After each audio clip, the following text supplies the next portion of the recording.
Herbert promptly told his broker the following morning that they could not meet their $135 million margin call that day. The Hunt's brokers promptly sold $100 million worth of silver that day. Their account alone had $90 million worth of equity, and they were expected to lose it all the next day. The CFTC chairman, the chairman of the Federal Reserve, and the United States Treasury Secretary began round-the-clock silver monitoring sessions. On March 27th, Silver Thursday, silver opened up at $15.80 and closed down at $10.80. The stock market crashed on rumors that the Hunt's liquidations of stocks to cover the silver losses, and then rallied to close above the same level. The next day, silver rallied back up to $12. The Hunt's bullion purchases were all averaged around $10, but their futures contracts were purchased around $35. When it was all over, they owed $1.5 billion. On April 2, 1980, the Hunts owned over 158 million ounces of silver.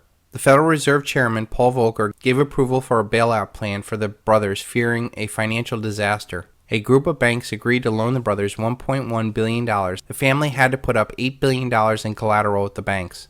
After the smoke cleared, it appeared that the drama was not just a one-sided manipulation by the Hunts. The shorts in the Eastern establishment had just as much at stake as the Hunts did. By the mid-1980s, silver was bumping around $17 an ounce again. Shortly thereafter, Reagan came into the presidency and a new optimism gripped the country. In 1988, Bunker filed for personal bankruptcy.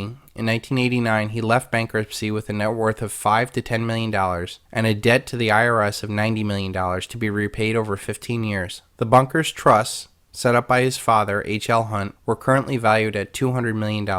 In 2003, they finally made their last payment to the IRS. One thing people should note is that for all the action in the silver market that the Hunts were doing, it had nothing to do with the gold market, which was clearly responding to the seizure of hostages in Tehran, the occupation of the Great Mosque in Mecca, and the Russian invasion of Afghanistan. The week that Russia invaded Afghanistan, silver rose 50% alone that week from $24 to $36. Bunker later said that it was almost like the silver shorts had the power to manipulate the market, break the market, cost the longs a lot of money, and then turn the media on the longs and brand them as speculators. He thought the media would have been more discerning, but apparently the shorts had a lot of influence on them. I feel there are a lot of lessons here that we can take away from the Hunt story. First and foremost, take possession. If you don't hold it, you don't own it. By taking physical delivery of your metal, it takes away the basis of the illusion.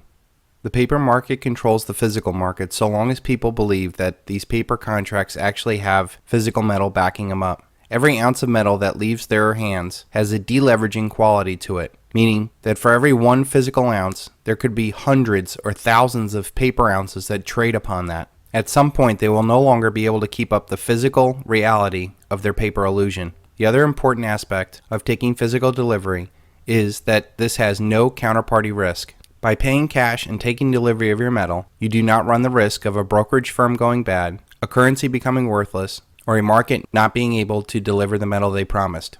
If the problem is a fiat illusion, then the solution must be of the opposite consciousness. It must be a physical reality. Do not use leverage. By taking on debt to buy physical silver, you run the risk of being forced out of the market. Markets can remain irrational a lot longer than you and I can remain solvent. Gary Schilling. By not using leverage and only paying cash, you do not have to worry about the ups and downs that violently move this market. There's a saying, you cannot cheat an honest man, and holding honest money is the best way not to be cheated. Also, by using leverage, you are playing their game. Everything they do has leverage. Leverage corrupts. So once again, the answer lies in the opposite consciousness.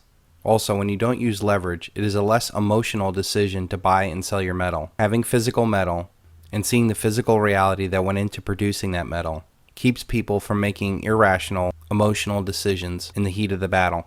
We are playing for the single largest event in human history, the mathematical collapse of the dollar, and by buying physical metal, it helps you keep your eye on the prize. As we can see in the Hunt story, silver is the Achilles heel of the elite's paradigm. Without the ability to print unlimited amount of money to control the world's banks, corporations, governments, militaries, and citizens, the elite would be powerless. Take away their ability to create money, and you take away their ability to project power. Simply seeing the amount of power that was drawn to bear to stop two men from buying physical silver should be clue enough for us all to commit to buying physical silver. The Hunt story also shows how inelastic the price of silver is.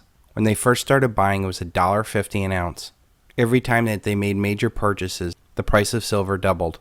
The higher the quantity they purchased, the higher the price it went. The fundamentals that were true in the 70s are even more true today. There is far less silver in the world than there was back in 1970, and there's far more money now than there was back in 1980. I think another important point of the Hunt story is that you cannot defeat a collectivist power through central ownership of a metal. Because the Hunts were the major players in the market, all the elite needed to do was to take them down, and the silver market took decades to recover. The only true solution is decentralized, non-violent, non-compliant, leaderless resistance, buying and stacking silver on a local level. Knowing that there is so much power derived off of this single metal, you cannot play in their casino or by their rules. So long as you play by the elite's rules, they will rule.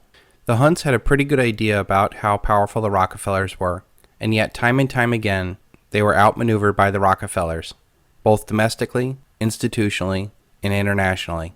The only way to defeat a power like that is to change the rules and work outside the system. You cannot expect to get a fair fight when they own the referees and can change the rules whenever they see fit. There is far too much power at risk. The closer you get to your target, the more dangerous it will become. When you truly understand who and what you're up against, the criminal elite will stop at nothing to ensure their power.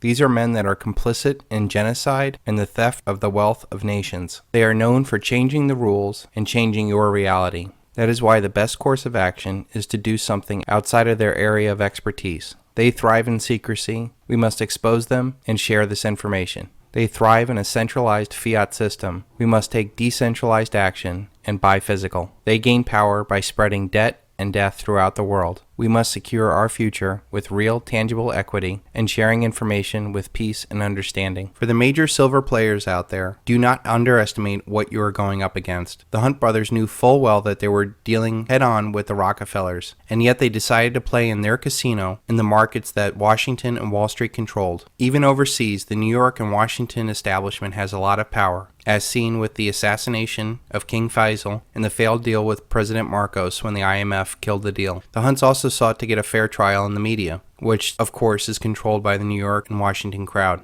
As I showed in The Greatest Truth Never Told, you cannot solve a problem with the same consciousness that created it.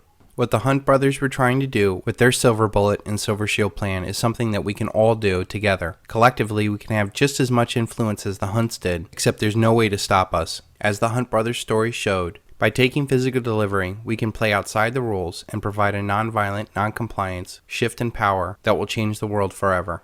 It is very important to understand that the manipulation of the gold and silver market is a very deliberate one by those that seek to enslave you. If the paper price of silver and gold are severely lower than their actual value, the paper money that the United States and its banks issue is theoretically more valuable relative to gold and silver than it really is. If you push down the price of metals, the US dollar and all of the paper assets that it underlies goes up. This is our current situation, and things that cannot go on forever won't.